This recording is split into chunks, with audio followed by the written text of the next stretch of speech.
Assalamualaikum warahmatullahi wabarakatuh. Perkenalkan, saya Syauki Atlah Habdar dengan NIM 115250009 untuk NIM jurusan dan 198251110 untuk NIM TPB. Saya dari Fakultas SITHR Angkatan 25, khususnya pada jurusan Rekayasa Kehutanan.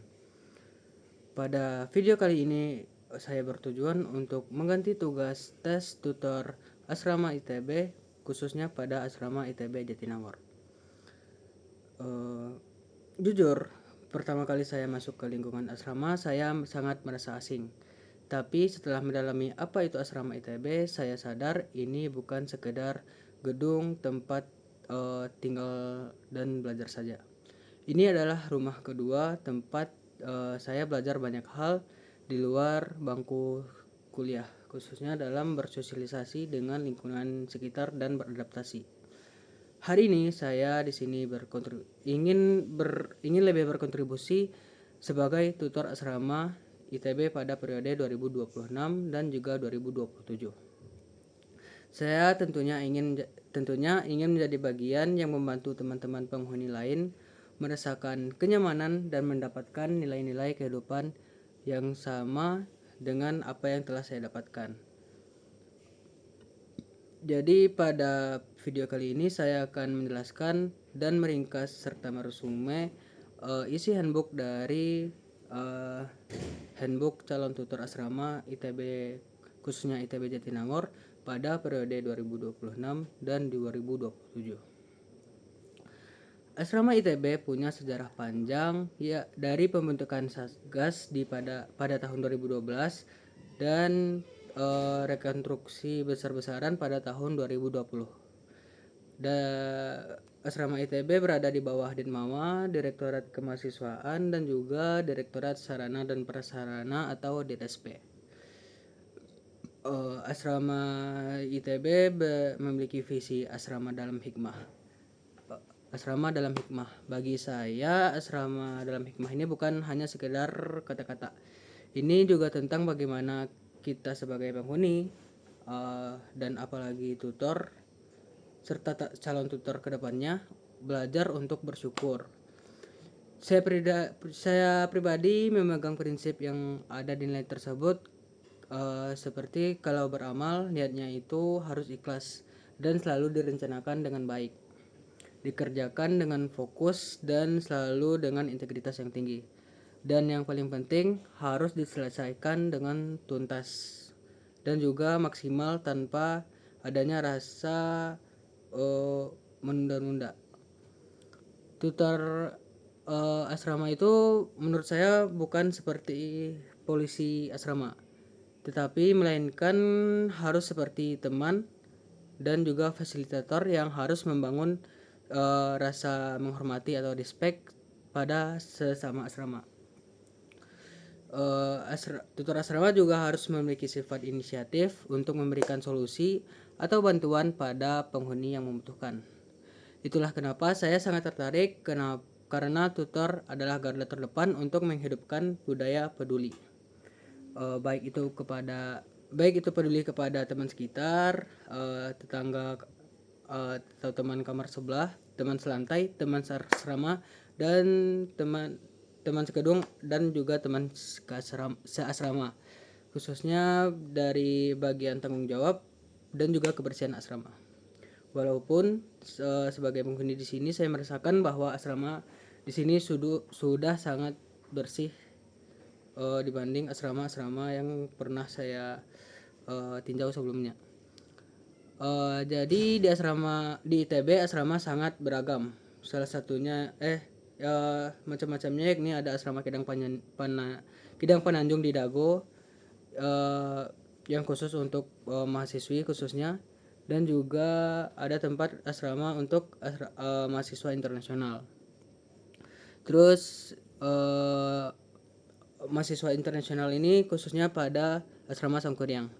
Terus ada mahasiswa asrama Jatinangor yang khusus untuk mahasiswa tahap persiapan bersama atau TPB, khususnya pada semester awal, yakni semester 1 dan semester 2. Ada juga asrama di Cirebon yang sampai saat ini masih berstatus hanya untuk mahasiswi dan juga untuk mahasiswi di tahun kedua dan seterusnya.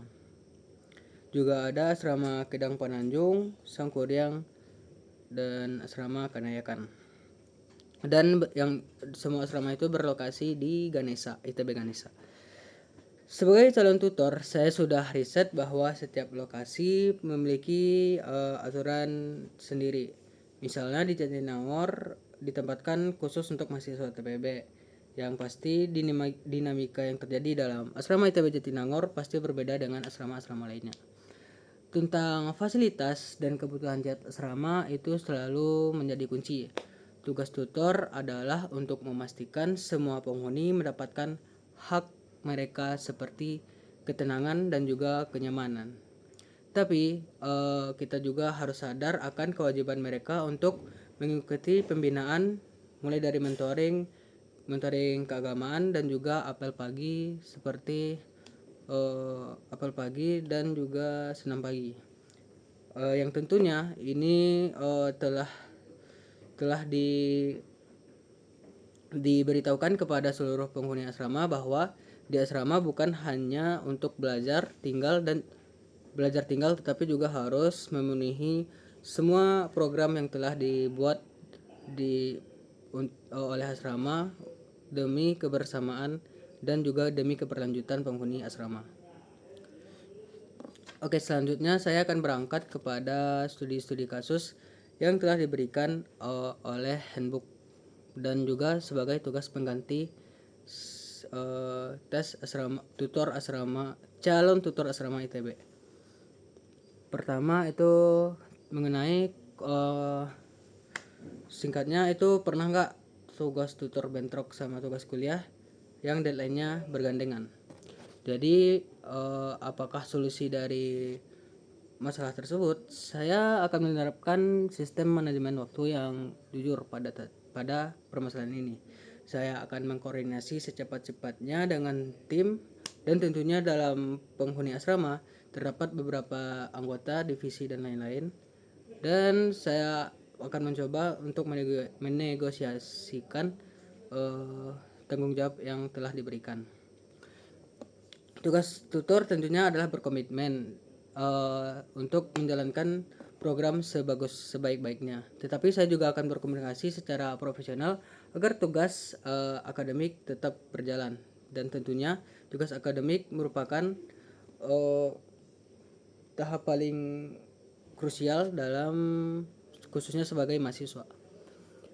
Selanjutnya pada studi kasus yang kedua, inti masalahnya yakni ketika kita pasti bakal bertemu dengan penghuni yang malas ikut apel atau mentoring. Bahkan setiap ada apel atau mentoring, penghuni tersebut selalu matil atau main tinggal dan juga lari-larian.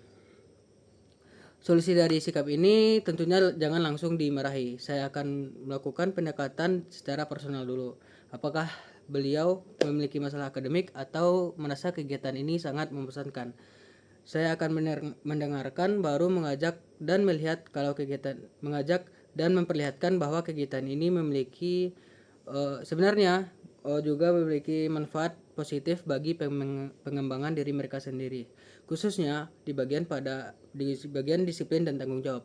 Karena setiap mengikuti apel dan mentoring tentunya ada jadwal yang harus ditepati.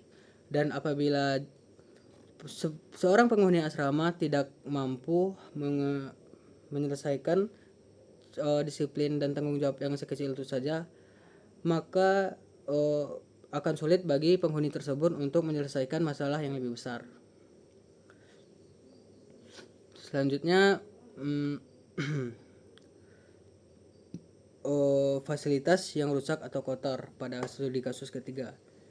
Bagaimana jika dapur umum kotor atau wifi asrama itu selalu lemot? Oke, untuk solusi dari studi kasus ini, saya rasa ini masuk dalam kepedulian lingkungan. Saya akan mengkoordinasi dengan PJ K2A untuk memperbaiki masalah-masalah yang disebutkan, tetapi juga mengajak penghuni untuk selalu menjaga barang dan mengingat bahwa fasilitas asrama adalah kewajiban kita bersama sebagai satu keluarga asrama. Tentunya saya akan selalu mengingatkan bahwa kebersihan bukanlah tanggung jawab para pembersih yang ada di asrama, tetapi harus menjadi tanggung jawab bersama sebagai penghuni di asrama, khususnya untuk penghuni yang tinggal di wilayah yang kotor tersebut. Selanjutnya kasus pelanggaran seperti penghuni